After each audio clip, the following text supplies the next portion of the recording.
No livro de Efésios, no capítulo 6, vou pedir o nosso menino do projetor. Efésios capítulo 6, eu quero ler com você apenas um versículo, o verso de número 12. Efésios capítulo 6, verso de número 12. Se você não tiver uma Bíblia aí na sua mão, você pode pegar uma cola ali no projetor, né? Até porque o projetor facilitou um pouquinho a nossa vida, mas complicou do outro lado, né? Facilitou porque a gente tem ali a leitura, ali à nossa disposição, mas complicou porque o povo não traz mais a Bíblia para a igreja. Se a gente pedir para você levantar a mão, quem trouxe Bíblia para a igreja, eu creio que não seriam muitos, né? A Rebeca já levantou a mão ali, ó, glória a Deus. E meteu a mão na bolsa. Ih, rapaz, tirou uma Bíblia grandona ali, ó, glória a Deus. É assim que funciona. Efésios capítulo 6, verso de número 12. Eu quero conversar com você só um pouquinho dentro desse verso, algumas coisas que Deus tem ministrado ao meu coração, e eu tenho certeza que vai abençoar a sua vida nessa noite. Podemos ler? Efésios capítulo 6, verso de número 12, do jeito que os irmãos estão lá sentados mesmo, diz assim: porque a nossa luta não é contra o sangue e a carne, mas contra os principados e as potestades, contra os dominadores deste mundo tenebroso, contra as forças espirituais do mal nas regiões celestiais. Amém, queridos?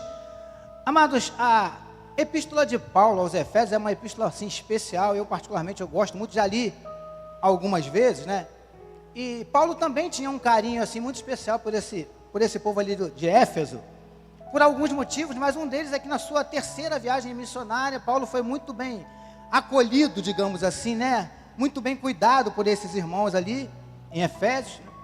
E segundo os estudiosos, essa carta aos Efésios, Paulo escreveu quando ele muito possivelmente estava preso, a primeira vez que ele foi preso, obrigado meu amado, em Roma. Então, segundo a maioria dos estudiosos, foi ali que Paulo escreveu, mais ou menos no ano de 60 a 62 depois de Cristo. Só que alguns estudiosos, há muitas vezes discordância com relação à autoria, embora se você ler a carta aos Efésios, você vai ver que capítulo 1, verso 1, Paulo se apresenta como autor da carta, e no verso 2, se não estou enganado, ele dá até uma saudação, né? Então, muita gente acredita que realmente tenha sido Paulo, mas alguns eruditos entendem que não, alguns acreditam que Paulo, na verdade, tenha ditado essa epístola para uma outra pessoa escrever, e alguns entendem até que essa pessoa que escreveu, ela não escreveu literalmente, digamos assim, como Paulo foi ditando, mas a pessoa que estava escrevendo de uma certa forma, colocou também características suas, o seu estilo de escrever na própria epístola, porque segundo alguns estudiosos, essa epístola aos Efésios, ela foge um pouquinho das características de Paulo escrever. Então há essa dúvida se foi Paulo, se não foi, se ele ditou, se não ditou, se foi uma outra pessoa que escreveu, ele se apostou. Queridos, eu particularmente entendo que isso não faz a menor importância. Quem escreveu, quem deixou de escrever, para mim, pelo menos, não tem muita importância. Fato é que essa carta foi colocada na Bíblia e chegou até a minha mão e a sua mão nos dias de hoje, porque Deus tem algumas coisas a nos ensinar através da sua palavra e mais especificamente através dessa epístola. E nessa epístola a gente vai ver que Paulo, né, o autor, digamos assim, né, ele traz inúmeros ensinamentos para a igreja, e essa epístola, ela fala muito sobre como deve ser o comportamento do crente. Essa epístola, ela fala também um pouquinho sobre unidade. Paulo, né, ou o autor, está ali falando um pouquinho, porque a igreja em Éfeso era uma igreja assim, muito diversificada, que era composta por judeus e também gentios. Então, Paulo prega ali, a epístola fala muito sobre a unidade, a necessidade da unidade da igreja. E essa epístola também fala, entre outros temas também, de santificação. Então, querido, nesse verso que nós lemos ali, tem uma palavra ali que eu vou precisar da sua ajuda, para que eu possa conversar com você o que Deus tem colocado no meu coração.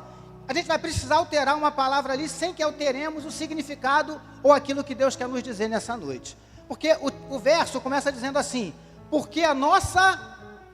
Lê a palavra para mim que está ali, queridos. Porque a nossa luta. Agora eu precisava alterar, mudar um pouquinho essa palavra, para a gente conversar aqui um pouquinho algumas coisas que Deus tem colocado no meu coração. Mas eu precisaria da sua ajuda. Que outra palavra nós poderíamos tirar a expressão luta e colocar ali? Alguém pode me ajudar? Hein? Fala, Michele. Obrigado, Michele. Guerra. Então vamos mudar. Vamos alterar a palavra sem alterar o sentido da frase? Porque a nossa guerra. Querido, se for possível, se tiver alguém pertinho de você, vira para essa pessoa que está pertinho de você e fala assim para ela: nós estamos em uma guerra. Fala para ela aí, ajuda aí, me ajuda aí. Enquanto eu bebo um negocinho aqui.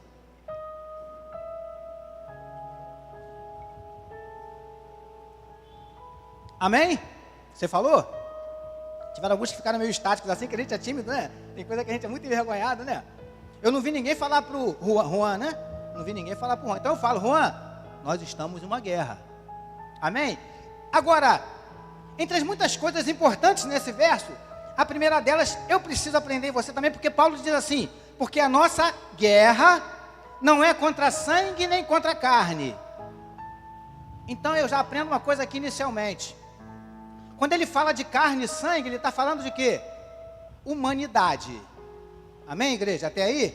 Então a primeira coisa que eu preciso aprender é que essa guerra, a qual Paulo está citando aqui na carta aos Efésios, não é uma guerra humana. Não é uma guerra carnal. Mas uma guerra espiritual. Essa é a primeira coisa que eu preciso entender para que a gente possa seguir. Você precisa entender isso. Estamos falando não de guerra humana, não de guerra carnal, mas de guerra espiritual. Então, se eu estou falando de uma guerra espiritual, obviamente, para que eu possa entrar nessa guerra, para que eu possa ser vencedor nessa guerra, para que eu não seja abatido nessa guerra, eu preciso utilizar armas espirituais. Problemas até aí? Está dando para a gente acompanhar o raciocínio? Amém? Então você já chegou à primeira conclusão comigo. Nós estamos em uma guerra. Agora, da mesma forma que você falou para essa pessoa, eu fiz propositalmente, você disse para ela: nós estamos em uma guerra, não falou? Agora me ajuda aí, completa a informação, porque a informação estava incompleta. Vira para essa mesma pessoa e diz assim para ela: só que uma guerra espiritual.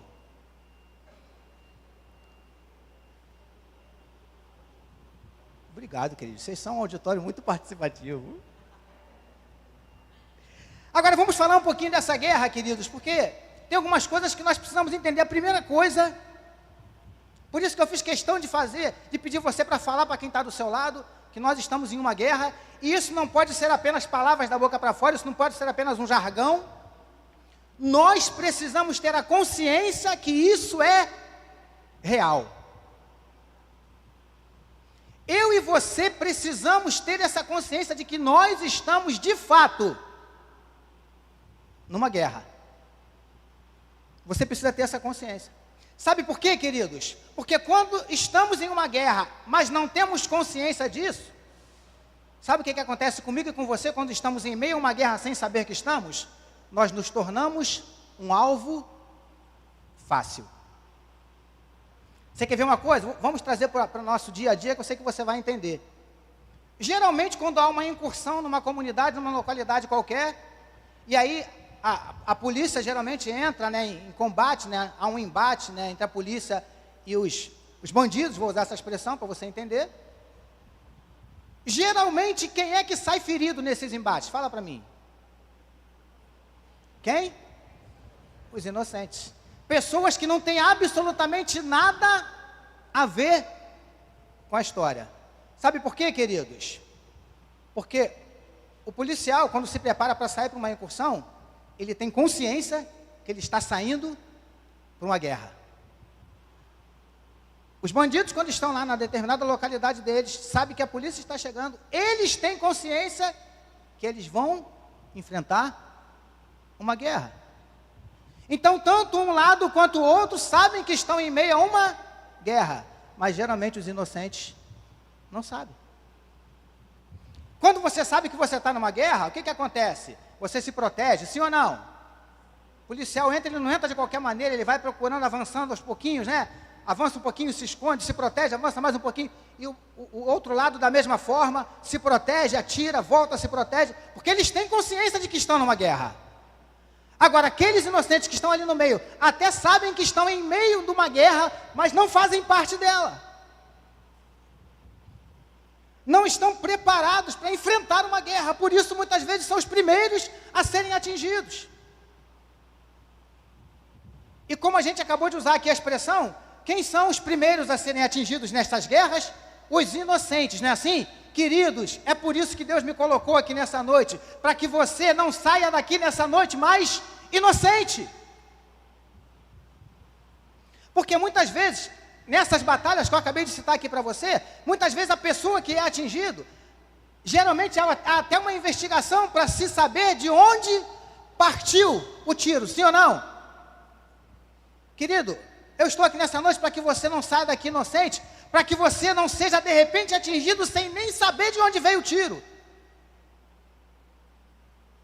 Você está conseguindo entender?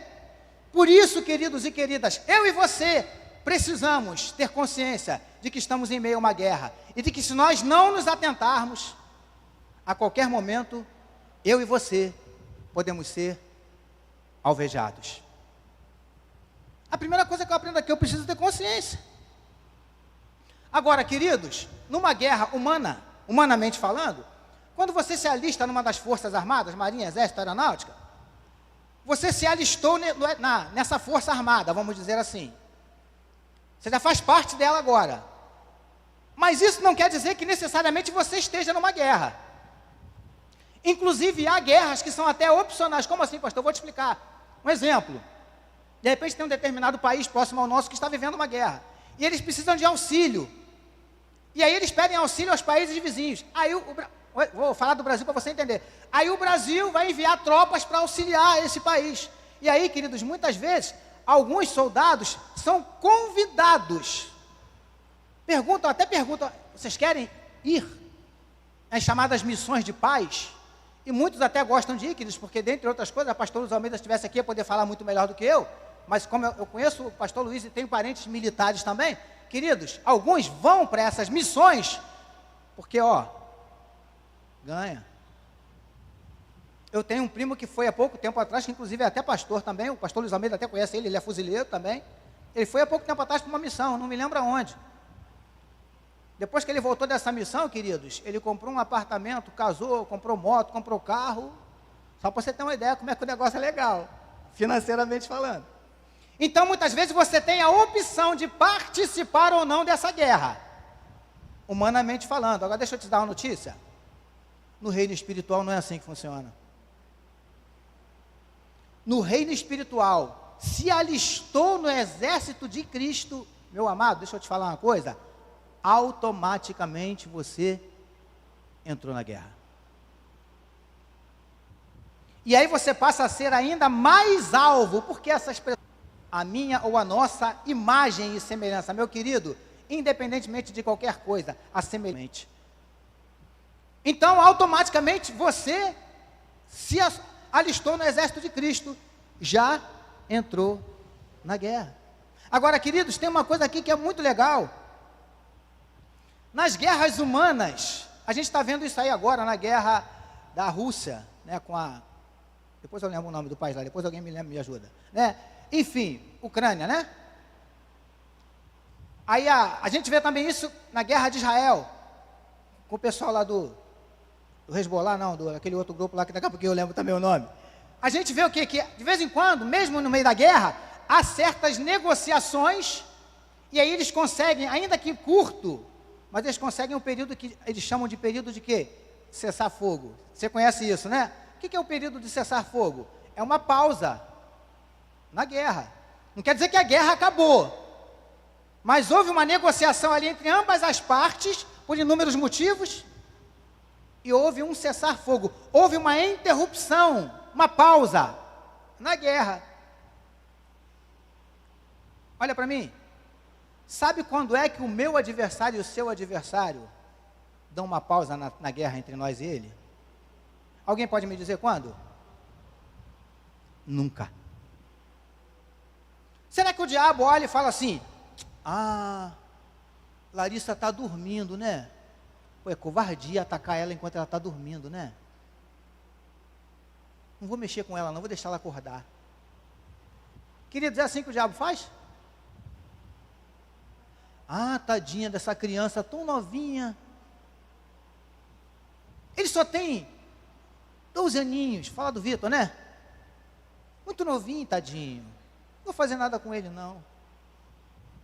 É assim que o nosso inimigo age, queridos? Não. Não tem pausa, não tem cessar fogo. 24 horas, a Bíblia diz que ele anda ao derredor o tempo inteiro, queridos, buscando quem possa tragar.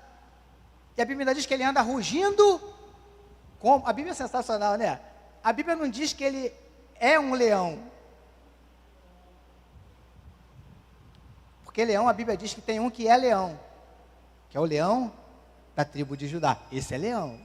Agora o outro, ele anda rugindo como um leão, buscando quem possa tragar. 24 horas, querido, ele não dá pausa, não tem descanso. Você consegue entender? Pastor, o senhor veio assustar a gente hoje? Não, eu vim te alertar. Eu vim trazer uma palavra de alerta para mim e para você.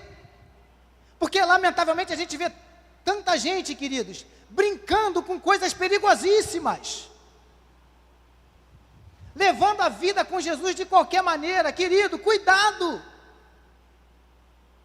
Nós estamos em meio a uma guerra. E se nós estamos em meio a uma guerra, isso é óbvio, mas só para você entender o raciocínio, para haver uma guerra, é necessário ter pelo menos quantas partes? No mínimo. Quantas partes? 2, né? Ninguém faz guerra com si próprio, né? Apesar que eu conheço uma galera aí que o camarada briga com ele mesmo. Eu já vi um que é assim mesmo. O cara é tão problemático, né? Tem até um pastor muito engraçado que diz que um irmão chegou no gabinete e falou para ele assim: pastor, não aguento mais, pastor, eu vou embora de casa. O pastor falou: rapaz, o que está acontecendo? Você mora com quem? Não, pastor, eu moro sozinho. Ele estava com problema com ele mesmo. Então tem gente que faz guerra com si mesmo, né? Mas, queridos, para ter uma guerra tem que ter pelo menos 2 partes. Então olha para mim, o que o senhor quer dizer, pastor? Eu quero dizer o seguinte para você. Se é para ter 2 partes, a primeira parte, uma dessas partes, é você. E a outra parte é o nosso adversário. Você já tem consciência, você já aprendeu, você já se conscientizou nessa noite que nós estamos em uma guerra, sim ou não? Agora outra coisa que você precisa aprender: você tem um inimigo. Pastor, por que o senhor está falando isso? Porque, queridos, uma das estratégias que Satanás tem usado aí fora é que ele não existe. Você nunca ouviu ninguém falar isso, não? Ei, rapaz, isso é tudo balela. O diabo nem existe, o inferno não existe. Você nunca ouviu ninguém falar isso, não? Por que ele usa muitas vezes essa estratégia? Porque se você tem um inimigo, mas você não crê na existência dele, automaticamente você se torna um alvo fácil. Você consegue entender? Tem um rio, que tem um jacaré muito brabo, feroz lá dentro, mas você não sabe que tem um jacaré ali. Um rio bonito. Você vai mergulhar, não vai não? Você não sabe que tem um adversário feroz ali dentro. E a chance de você sair viva desse rio é muito pequena. Você consegue entender? Então, queridos, essa é uma estratégia que ele utiliza para que você não acredite na existência dele. Até porque, queridos, para ele é melhor. Agora, se você crê ou não na existência do diabo, é um problema seu. Agora, na existência de Deus, você não pode deixar de acreditar. Porque a Bíblia diz o quê? Se não me falha a memória, Hebreus 11, diz o quê? Ora, sem fé é impossível agradar a Deus. Portanto, é necessário que aquele que se aproxima de Deus creia que Ele existe e que se torna galardoador daqueles que o buscam. Você consegue entender? Então, meu amado, minha querida, se você crê ou não na existência do diabo, é problema seu. Agora, na existência de Deus, você não pode deixar de crer.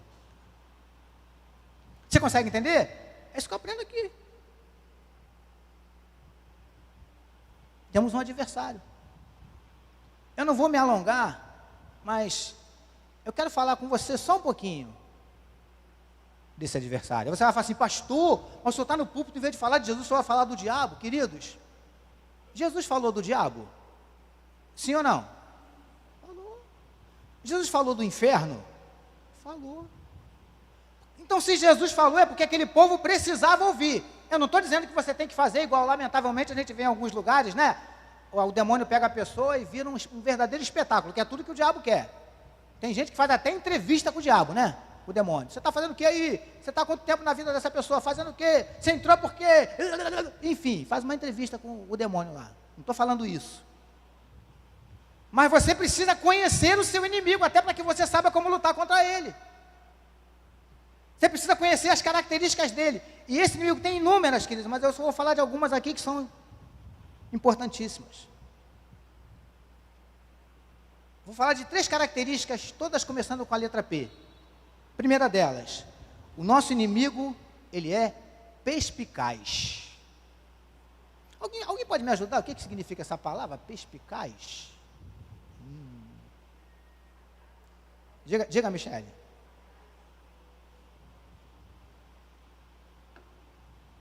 Sagaz, estratégico, esperto. Vou usar até uma outra que não encaixa muito, mas cabe. Inteligente. O diabo não tem nada de bobo não, queridos. O nosso inimigo não tem nada de bobo. Podia te dar algumas passagens aqui, mas tem uma só que me vem à mente quando eu falo disso. Uma vez, Paulo chegou numa determinada cidade. Daqui a pouquinho eu vou lembrar o nome da cidade. Chegou numa determinada cidade, e aí foi ele e Silas procurar um lugar para eles orarem. E aí acharam um lugar, e aí todos os dias ele saía da casa onde ele estava e ia até esse lugar para orar. E aí o que aconteceu? O que acontecia? Todas as vezes que eles iam passando, eu sei que os amados conhecem a passagem. Todas as vezes que eles iam passando, vinha atrás deles o que? Uma menininha. E a menininha falava algo mais ou menos assim, para Paulo e Silas, gritando: estes homens são servos do Deus Altíssimo, e vos anunciam o caminho da salvação, a eles ouvi. Olha que coisa legal. Queridos, vamos ser sinceros, se alguém falar isso da gente, se falar isso do pastor Jorge, fala: eita, Deus revelando, ó, está falando de mim mesmo, irmão, sou eu mesmo. Como é que a gente ia ficar? Cheio, né? É Deus falando. E a Bíblia diz que aquilo acontecia todo dia. Até que um dia, Paulo e Silas estão saindo para ir no mesmo lugar para orar. Vem a abençoada da menininha, falando as mesmas coisas. Agora olha para mim, igreja. Essa menina estava ofendendo Paulo e Silas? Sim ou não? Estava denegrindo a imagem deles? Xingando? Fazendo fofoca na vida deles? Não. Estava fazendo o quê? Elogiando, né, desse? Ó. Exaltando. Aí Paulo virou-se para trás para a menininha e falou assim: espírito de adivinhação, sai dela. O espírito saiu. Olha para mim, igreja, a gente já falou isso aqui algumas vezes, para você não esquecer. Aquela menina era possessa por um espírito imundo. Se aquela menina era possessa por um espírito imundo, quem é que falava pela boca daquela menina, igreja? Quem era? O diabo. Aquele espírito imundo. É, pastor, um espírito imundo elogiando, exaltando. É. Sabe por quê, queridos? O diabo conhecia Paulo. Uma vez foi uma galera tentar expulsar os demônios, viram Paulo expulsando o demônio e gostaram. Falaram: caraca, esse negócio é legal, olha. Chamou uma galera: gente, vamos lá. Acho que eram os filhos de Cefa, se eu não estou enganado. Né? Vamos lá, gente, vamos fazer. Pô, legal pra caraca, funciona. Aí começaram a caçar, saíram na caça aos demônios, né? Parece até aquele filme Ghostbusters, né? Caça-fantasma. Saíram caçando demoniado, acharam um. Vamos lá. Em nome do Jesus que Paulo prega, sai dele. A Bíblia nos diz que o demônio rebentou aqueles meninos, deu tapa na cara deles, rasgou a roupa deles tudo. Mas antes, virou para eles e disse assim: conhecemos a Jesus e sabemos quem é Paulo. E vocês, quem são? O diabo conhecia Paulo. Então o diabo sabia que Paulo estava acostumado a ouvir fofoca com a vida sobre ele, ter a sua imagem denegrida, mentiras a seu respeito, ser ofendido, xingado, até apanhar. Paulo estava acostumado com tudo isso. Aí o diabo, que é perspicaz, falou assim: cara, ofender não adianta, porque ele não liga mais. Fazer fofoca com a vida dele também não está funcionando mais. Cara, já até batemos. Uma vez que bateram tanto no Paulo, tanto que jogaram ele na porta de uma cidade como se ele tivesse morto. Queridos, a Bíblia diz que no dia seguinte, Paulo já estava numa cidade vizinha pregando de novo. Paulo era sinistro. Então o diabo entendeu que não adiantava nada daquelas estratégias, pensou o quê? Bom, se não adianta criticar, fazer fofoca, ofender, bater, vamos fazer o quê? Vamos encher o ego dele. Vamos inflar o ego dele. Querido, deixa eu dizer uma coisa para você, não tem coisa mais perigosa do que um ego inflado. Não tem coisa mais perigosa do que eu começar a achar que eu sei, que eu posso, que eu sou.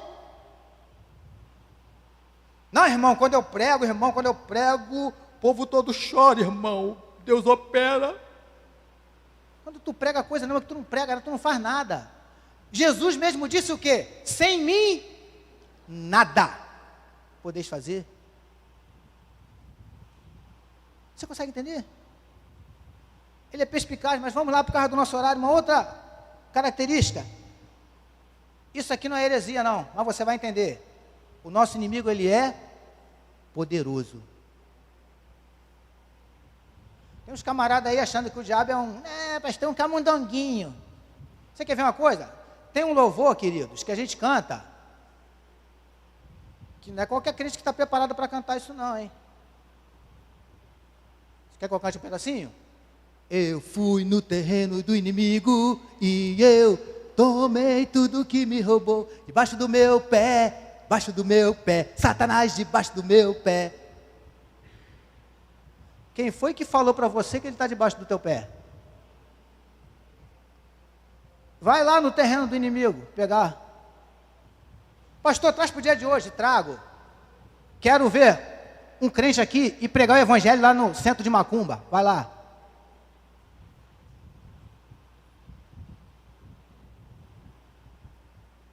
Vai lá. Você está conseguindo entender? Pastor, o diabo está amarrado, pastor. Até a gente usa isso, né? Está amarrado. Cuidado, queridos. Cuidado. Porque ele é poderoso. Pastor, a Bíblia diz que ele é poderoso aonde? Vou te mostrar, podia te mostrar outras, tá? Lá no começo, lá em Êxodo. Você lembra quando Deus falou para Moisés? Moisés, olha só. Minha galera está passando um sufoco lá, isso é linguagem pastor Jorge, tá? Minha galera está passando um sufoco lá no Egito, eu vou arrancar eles de lá. O faraó está oprimindo muito eles, eu não gosto de ver meu povo sofrendo daquele jeito não, vou tirar de lá.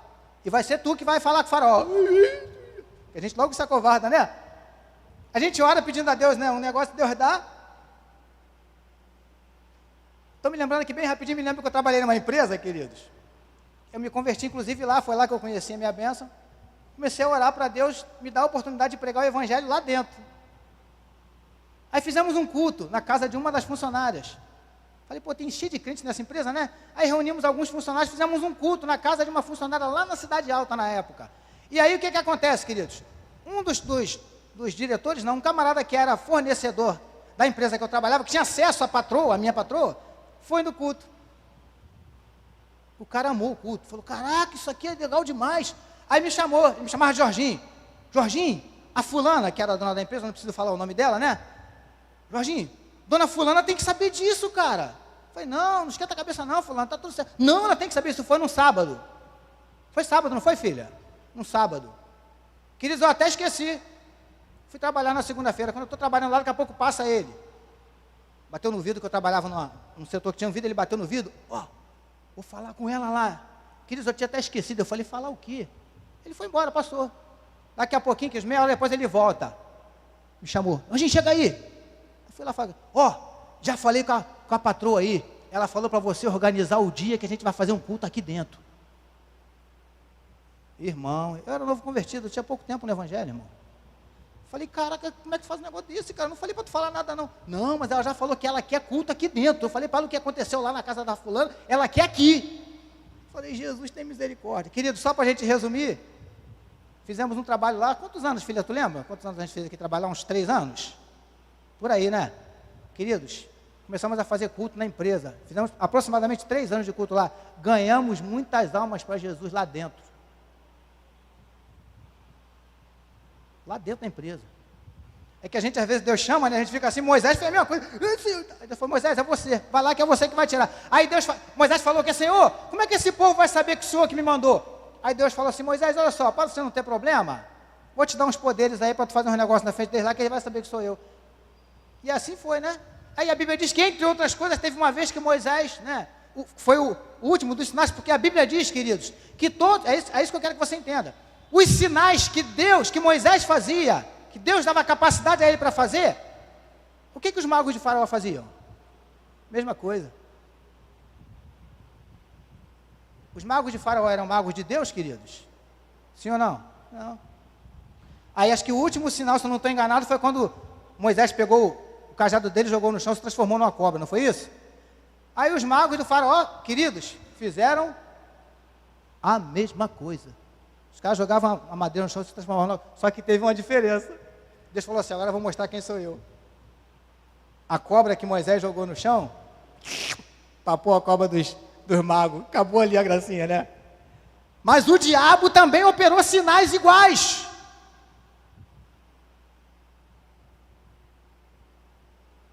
Pastor, o que o senhor quer dizer com isso? Eu quero dizer o seguinte, queridos, cuidado. Cuidado, porque eu e você precisamos decifrar, discernir, muitas vezes, sinais que acontecem na minha vida e na tua vida. Quem foi que fez? Pastor, recebi uma bênção, pastor. Porque tem bênção que você já olha de cara e você vê que não tem nada de bênção. Pastor, dar um exemplo? Posso dar um só para você? Estou ilustrando para você entender, tá? A jovem chega para mim e fala assim, pastor, estou muito feliz, pastor. Estou namorando. Glória a Deus. Pastor, estou namorando um homem maravilhoso, pastor. Semana passada, ele largou a mulher dele e nós vamos formar um casal. Tem bênção nisso aí, querido? Como é que é isso? Pastor, fui promovido no meu emprego, pastor. Fiz uma fofoca lá com um irmão lá, o cara mandou ele embora e me botou no lugar dele, pastor. Que bênção! Tem bênção nisso aí, igreja? Então tem coisa que você olha e vê que não tem bênção nenhuma ali no negócio, é até maldição. Mas tem coisa, amados, que você precisa de discernimento, você precisa de orientação, porque a Bíblia diz que o diabo se disfarça até em anjo de luz. Então você precisa saber quem é que está fazendo, é Deus ou é o diabo? Chegou aquela menininha bonitinha, porque a Bíblia diz o quê? Fugir da aparência de quê? Do mal. Mas sabe qual é o maior problema? É que o mal nem sempre tem aparência de mal. O diabo de vez em quando vem bonito. É, querido. Vem aquela mulher linda, sabe? Bonita, cheirosa, bem arrumada, inteligente. Vem aquele rapaz sarado, inteligente, charmoso, carinhoso, atencioso. Aí chega perto e faz um elogio para ela, porque muitas vezes, maridos, nós não fazemos, e mulher gosta. Amém, mulheres? Mulher gosta de elogio, sim ou não? Gosta, querido. Claro que umas menos, outras mais, algumas não vão admitir, mas gosta. Aí o camarada não faz, o cara lá no trabalho, nossa, você ficou linda com essa saia. Já era, filho. Ela pode não falar, mas vai pensar assim, caraca, eu já tenho essa saia há 10 anos, meu marido nunca falou isso. Olha o problema que ele arruma. Mas deixa eu mudar aqui que já tem os maridos melhor de cara feia. Mas o diabo é poderoso sim, queridos. E o último P, eu falei que ia falar de 3 P's, né? Ele é perspicaz, poderoso e o último. E deixa eu dizer uma coisa para você, só para te escandalizar mais um pouquinho. Essa última que eu vou falar, tem muito crente que precisa aprender. Ele é persistente. O diabo não desiste. Mateus, eu não lembro se é Mateus ou é Lucas, que fala da tentação de Jesus. Só tem um evangelista que fala isso. No finalzinho que Jesus vence lá, a batalha com o diabo lá no deserto, né? Aí tem um evangelista que eu não me lembro quem é, ele fala assim: e o diabo se ausentou por um tempo. Lucas, né? Obrigado, é porque o teu xará, por isso tu lembrou, né?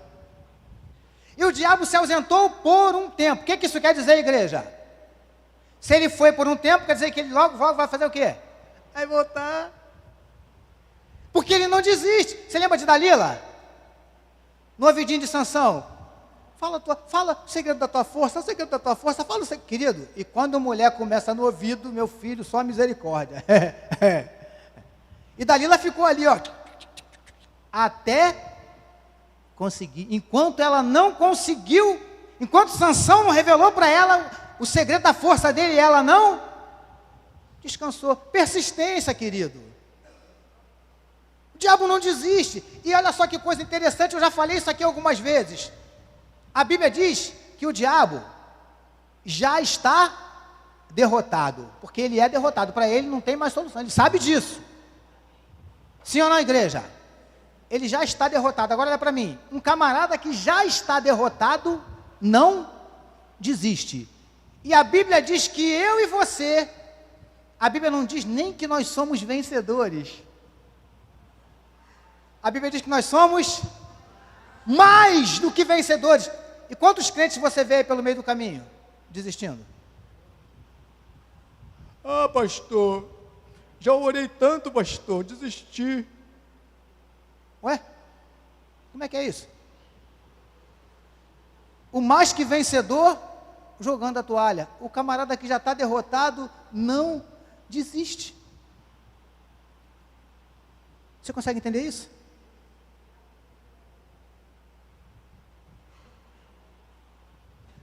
Eu preciso terminar. Tem algumas coisas aqui para a gente conversar, mas a gente deixa para outro dia. Porque tem algumas... Aqui agora, depois, numa outra oportunidade, nós vamos falar... Estamos falando de guerra. Eu já falei aqui da guerra, propriamente dita. Já falei do nosso oponente. Mas tem umas coisas aqui que são importantes, que são características de um soldado. E os soldados de Cristo precisam saber. Mas a gente vai deixar isso para um outro dia. Eu queria que você se colocasse de pé agora, que eu quero orar por você.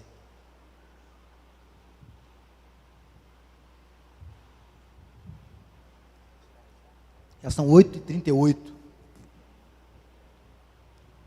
E a gente falou aqui, né, que nós estamos numa guerra. A gente alterou a palavra luta, né? Botamos guerra. E agora eu vou fazer de novo, vou voltar... Vou tirar a guerra e colocar a luta de novo.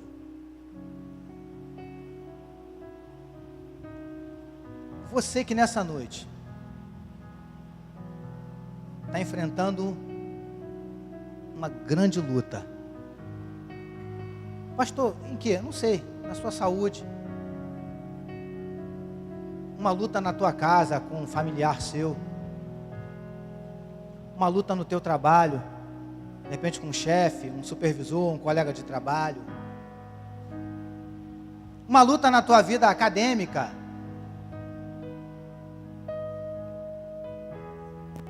Eu não sei. Eu quero pedir você para você baixar sua cabeça, fechar seus olhos. O Lucas está tocando, o Davidson está tocando ali bem baixinho. Mas não é para mexer com a tua emoção, a música, não, embora eu sei que acaba ajudando. Mas eu queria que agora, de uma forma assim, bem racional, você pensasse nessa luta aí que você está enfrentando. E que você entende que você não tem condições de vencer essa luta.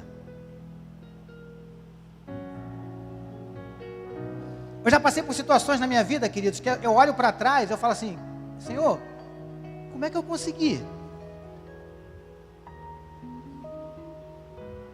Eu consegui porque Ele estava comigo. E Ele também está contigo.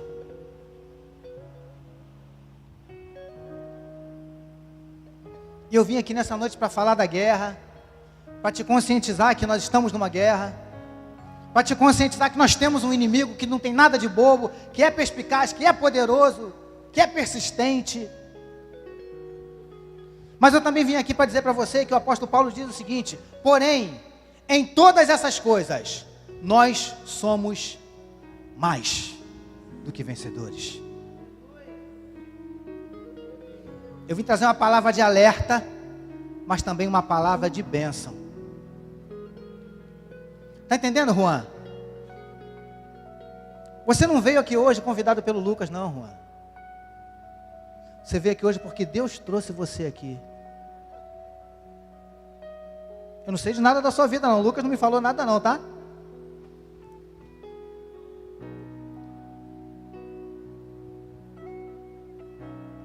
Cabecinha baixa, olhos fechados. Eu já estou encerrando.